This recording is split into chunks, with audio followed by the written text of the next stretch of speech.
Já estamos de volta com o primeiro bloco do Tribuna Livre desta sexta-feira, agradecendo sempre a sua audiência, a sua companhia. E para você que está chegando agora, ligando o seu televisor agora, nós estamos recebendo aqui nos estúdios do Tribuna Livre a doutora Marina Belandi, ela que é advogada e vice-presidente da OAB. E também o Marcos Vinícius Rodrigues, advogado, ex-presidente da OAB e indicado para o cargo de conselheiro do Conselho Nacional de Justiça.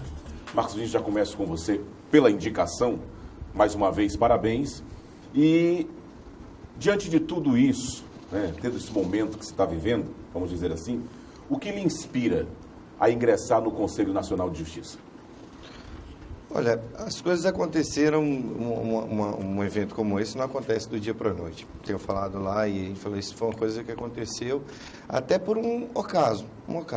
Nosso saudoso Barão Florindo Poeste, no meu primeiro mandato, ele já diagnosticou uma doença muito grave, que acabou, que o levou do nosso convívio, já no primeiro ano, né, de mandato. Então, ele tirou a licença e eu, muito jovem, na presidência da OAB, e o Florindo era o nosso grande guia, o nosso grande líder, comecei a sentir a necessidade de frequentar mais Brasília para ter esse tipo de contato político com a diretoria do Conselho, para integrar a nossa seccional ao Conselho Federal diante da ausência do saudoso Florindo.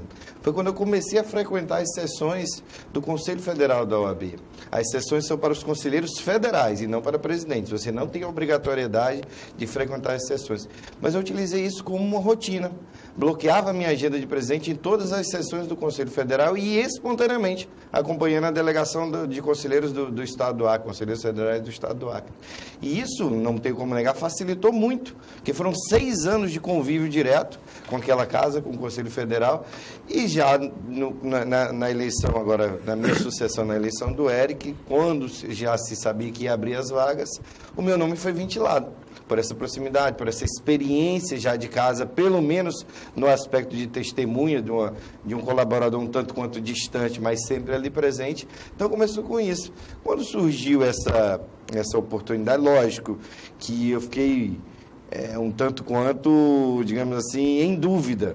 Você tem que suspender tem que me licenciar da advocacia, e eu nunca pensei nisso, eu sempre me considerei um advogado vocacionado, então não pensava em suspender a minha carteira, mas enfim, topei o desafio, um desafio gigantesco, estudei sobre o Conselho Nacional de Justiça, as suas atribuições, a história, li obras sobre os 10 anos do Conselho Nacional de Justiça, agora está completando 15 anos de fundação.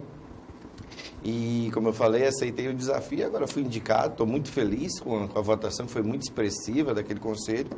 E a questão é continuar o meu estilo de trabalho coletivo, descentralizador, tentando fazer daquela cadeira realmente uma voz do Conselho Federal e dos presidentes das seccionais. Essa é a minha ideia, o trabalho coletivo naquele órgão. Quando o senhor fala da votação, o senhor teve 24 dos 27 votos, não é isso? Isso. E 24. Uma seccional ainda me deferiu essa confiança, mas teve um empate pelo critério regulamentar. Quando tem empate, é anulado. Mas eu ainda tive essa manifestação de 25 seccionais, de 27. Eu queria dar uma explicação antes de perguntar alguma coisa, só para o nosso telespectador entender bem. Ele vai ser o nosso primeiro conselheiro do Conselho Nacional de Justiça. E o que é o Conselho Nacional de Justiça?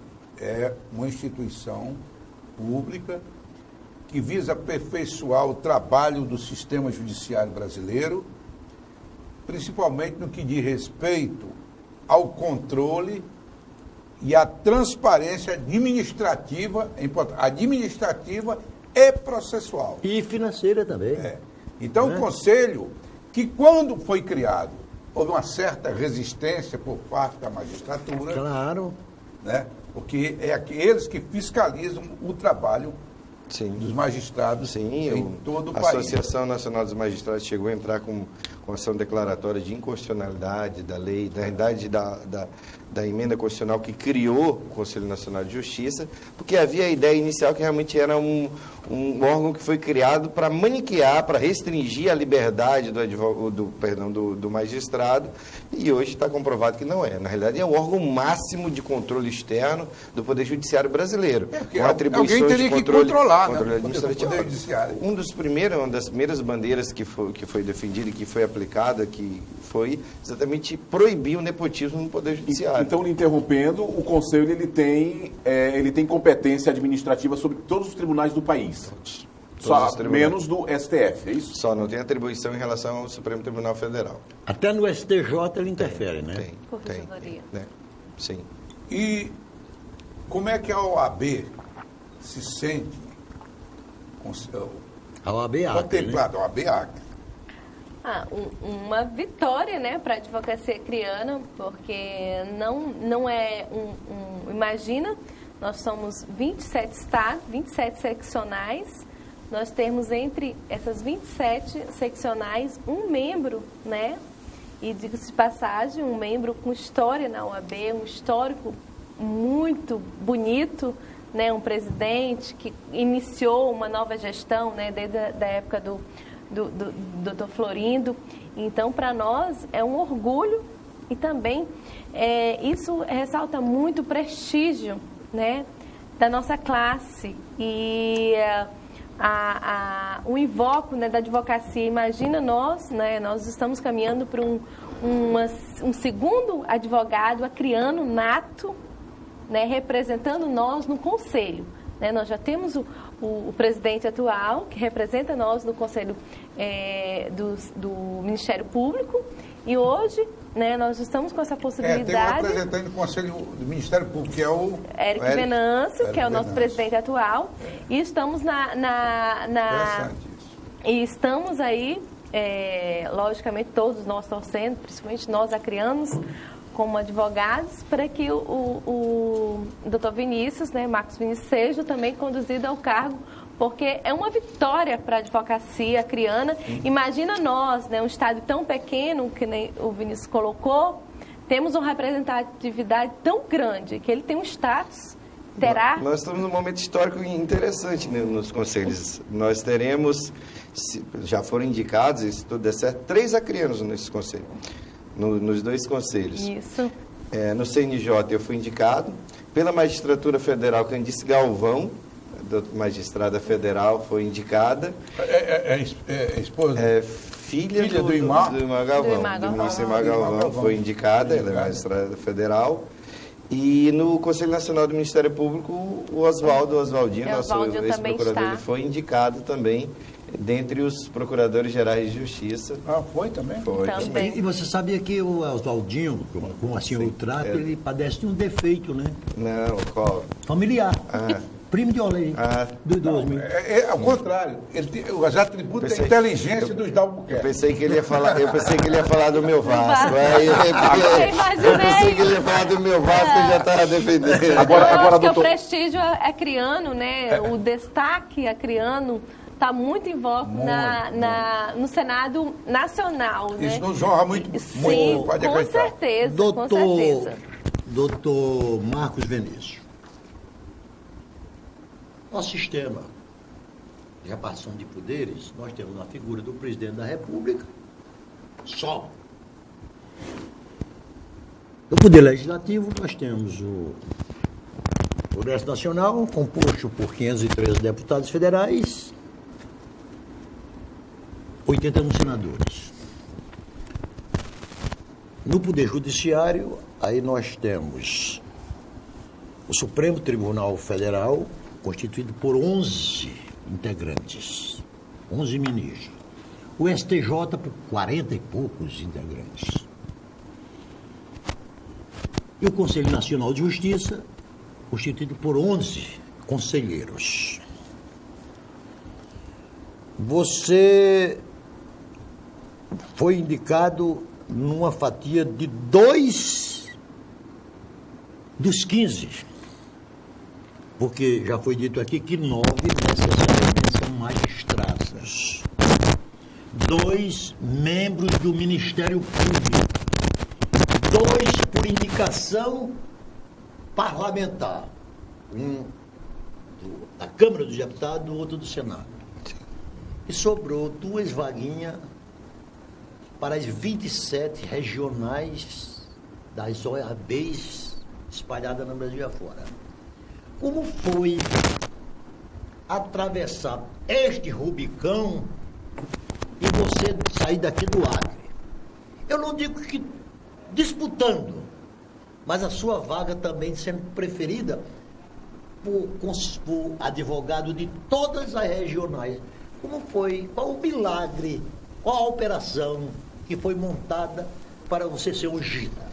Na verdade, como eu falei, essa legitimidade da nossa instituição, ela é longeva. Como eu falei assim, eu notei isso principalmente agora que fui alçado a conselheiro federal. A partir do momento que eu me tornei conselheiro federal, que eu notei na prática como tinha sido salutar essa minha rotina de presidente, que não é, como eu falei, exatamente por não ter uma obrigatoriedade, não são todos os presidentes que frequentam de forma tão rotineira o Conselho Federal da OAB. Agora, como eu falei, como conselheiro federal, eu notei isso.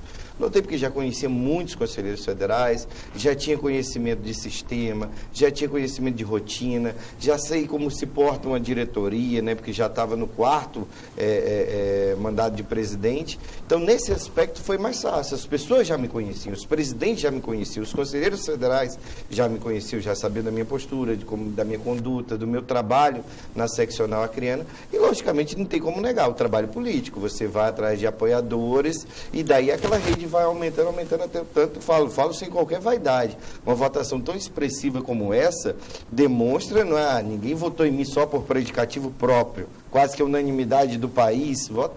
É porque o trabalho coletivo foi muito bem feito, o trabalho político foi muito bem feito, mas isso também demonstra, não tem como negar, a alçada da OAB do Estado do Acre.